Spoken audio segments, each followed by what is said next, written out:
Blona, cilët janë të arrestuarit dhe për çfarë akuzohen? Fabiola, të përshëndes, në fakt në këto momente sapo është paraqitur në ambientet e GKK-s edhe drejtori tashmë i zëvendës drejtori i pezulluar i policisë së Tiranës Erion Ismaili. Në fakt edhe më parë janë paraqitur drejtoresha Akshit Mirlinda Karçanaj, por edhe zëvendës drejtoresha e Akshit. Për të dyja në fakt është vendosur masa e sigurisë arrest në shtëpi. Mirlinda Karçanaj akuzohet për shkelje e barazisë së pjesëmarrësve në tendera dhe ankande publike e kryer në bashkëpunim në formën e grupit të strukturuar kriminal, grupi strukturuar kriminal dhe kryerje veprave penale nga organizata kriminale.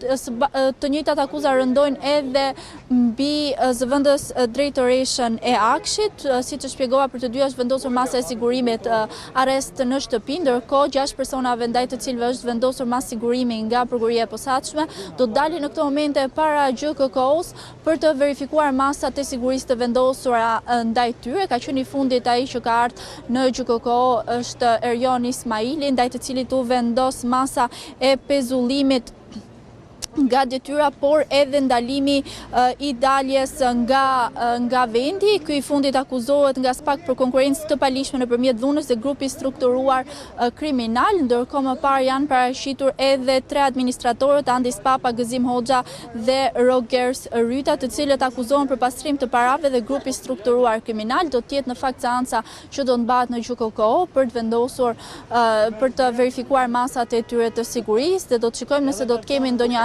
përsim të masave të sigurisë të vendosura ndaj tyre apo lehtësim. Ndërkohë edhe pse SPAK vendosi masa sigurimi për 8 personave, 2 masa prej të cilave arrest me burg nuk janë ekzekutuar ende, pasi gjatë kontrolleve të kryera nga Byroja Kombëtare e Hetimit nuk janë gjetur 2 biznesmenët Ergjys Agasi dhe Ermal Beqiraj.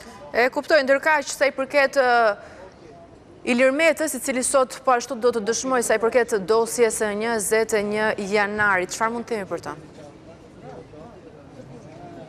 Po, në fakt, ish presidenti Ilir Meta në fakt e kërkoi që të jepte prova të reja që sipas tij grupi hetimor nuk i disponon ende. Kjo kërkesë është miratuar nga SPAK dhe ditën e sotme prej orës 10 të mëngjesit ky i fundit po jep shpjegime lidhur me 21 janarin. Në atë kohë mbante postin e zëvendës kryeministrit dhe në fakt zanafilla e protestës së 21 janarit ku mbetën të vrarë 4 persona, por u plagosën edhe qindra të tjerë, është pikërisht pas publikimit të videos Meta Prifti ku në filmimin 12 minutë shikohej zëvendës kryeministri asaj kohe Ilir Meta së bashku me Dritan Priftin, të cilin flisnin për 700.000 euro në këmbim të koncesioneve të licencave për një hidrocentral. Kjo ishte në fakt edhe zanafilla që më pas ndodhi protesta e 21 janarit ku pati të plagosur, por edhe të vrarë.